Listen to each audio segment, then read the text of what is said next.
Hi guys, I'm back to read Matilda by Raul Dahl. We're reading chapter Lavender on page 128. Yeah, let's start.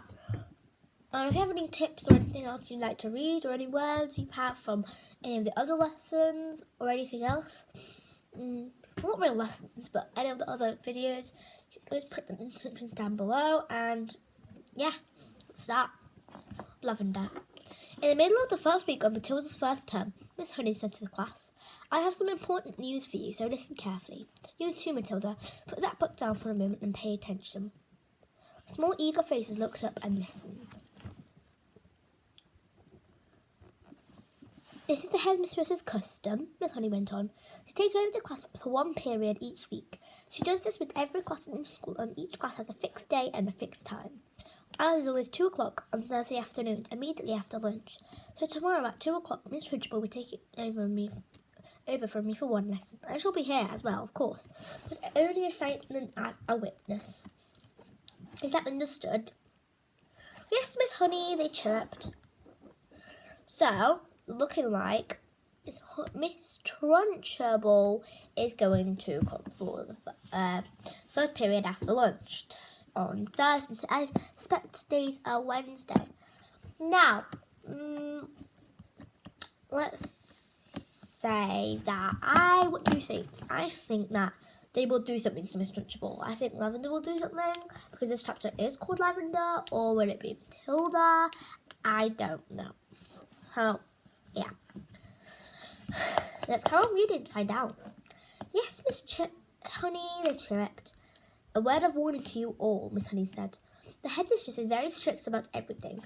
Make sure your clothes are clean, your faces are clean, and your hands are clean. Speak only when spoken to. When she asks you a question, stand up at once before you answer it. Never argue with her, never answer back, never try to be funny. And if you do, you will make her angry. And when the headmistress gets angry, you had better watch out." "Say that again," Lavender murmured. "I am quite sure," Miss Honey said, "that she will be testing you on what you're meant to have learned this week, which is your 2 times table. So I strongly advise you to shut up when you get home tonight. Get your mother and father to hear you on it.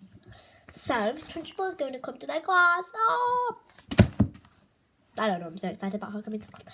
I bet they're going to do something about it. "What else will she test us on?" Someone asked. "Spelling," Miss Honey said. "Try to remember everything you have learnt these last few days. And one more thing. A jug of water and a glass must be on the table here when the headmistress comes in. She never takes a lesson without that. Now, who will be responsible for seeing that it's there?" "I will," Lavender said at once. "Very well, Lavender," Miss Honey said. "It will be your job to go to the kitchen and get the jug and fill it with water and put it on the table here with a clean, empty glass just before the lesson starts." "What if the jug's not in the kitchen?" Lavender asked. "There are a dozen headmistresses' jugs and glasses in the kitchen," Miss Honey said. "They're all used all over the school." "I won't forget," Lavender said. "I promise I won't." Already Lavender's scheming mind was going over all of the possibilities that this water jug job had opened up for her.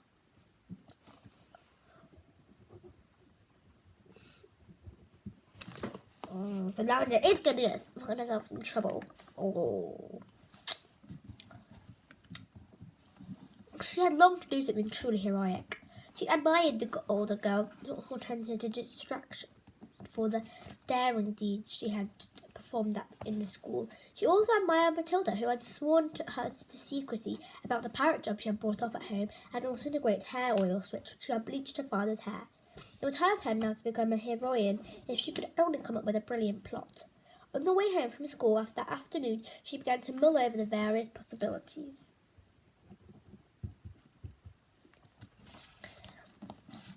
And when at the last germ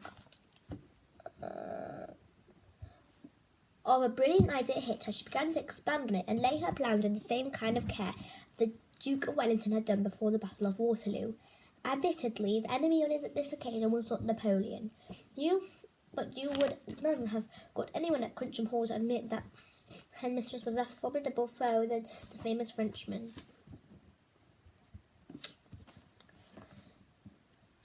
Great skill would have to be exercised, Lavender told herself, and great secrecy observed if you just have to come up with the exploit alive. There was a muddy pond at the bottom of Lavender's garden, and this was the home of a colony of newts.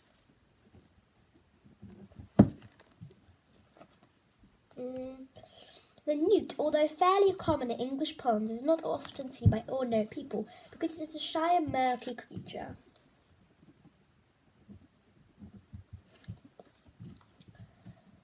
It is an incredibly ugly, gruesome-looking animal, rather like a baby crocodile, but shorter in the hair. But got a shorter head. It is quite harmless, but it doesn't look it. It's about 6 inches long and very slimy, with a grey skin on top and an orange-coloured belly underneath. It is in fact an amphibian, which can live in or out of water. That evening, Lavender went to the bottom of her garden, determined to catch a newt. They are swiftly moving animals, and they are not easy to get hold of. She lay on the bank for a long time, waiting patiently until she spotted a whopper. Then, using her as a net, she swooped and caught it. She had lined her pencil box with pond weed, ready to receive the creature, but she discovered it was not easy to get the newt out of the hat and into the pencil box. It wriggled and squirmed like quicksilver.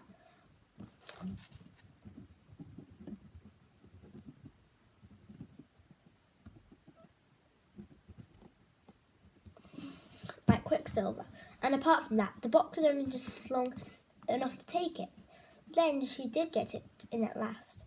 She had to be careful not to trap its tail on the lid when she slid it closed.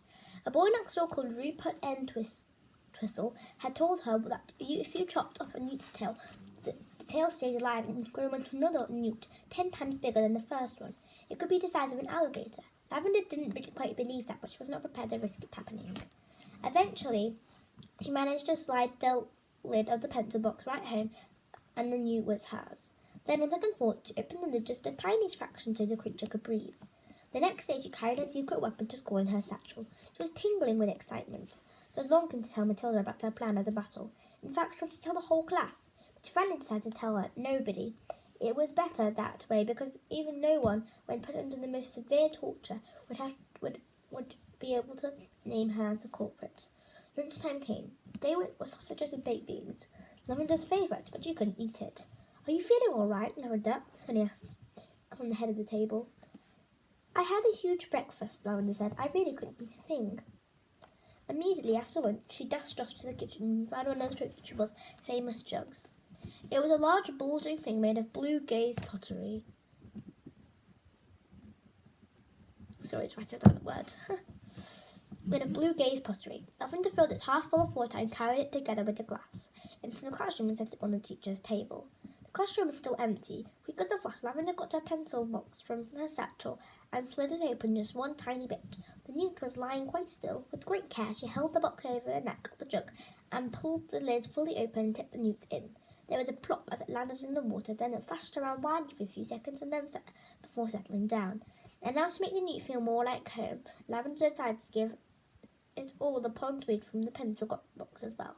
The deed was done. All was ready. Lavender put her pencils back into the rather damp pencil box and returned to the correct place on her own desk. Then she went out and joined the others in the playground until it was time for the lesson to begin. Now that is that chapter. The next chapter is a weekly test where that's the new chapter.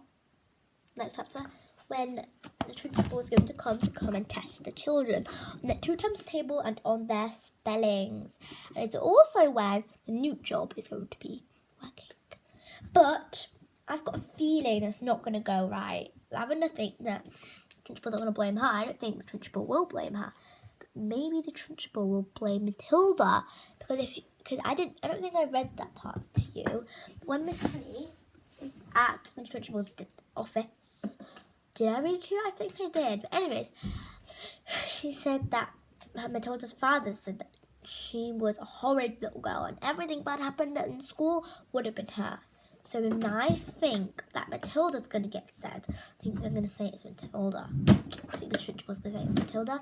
And then Miss Honey will have nothing to do about it. She'll be able to do anything to help her.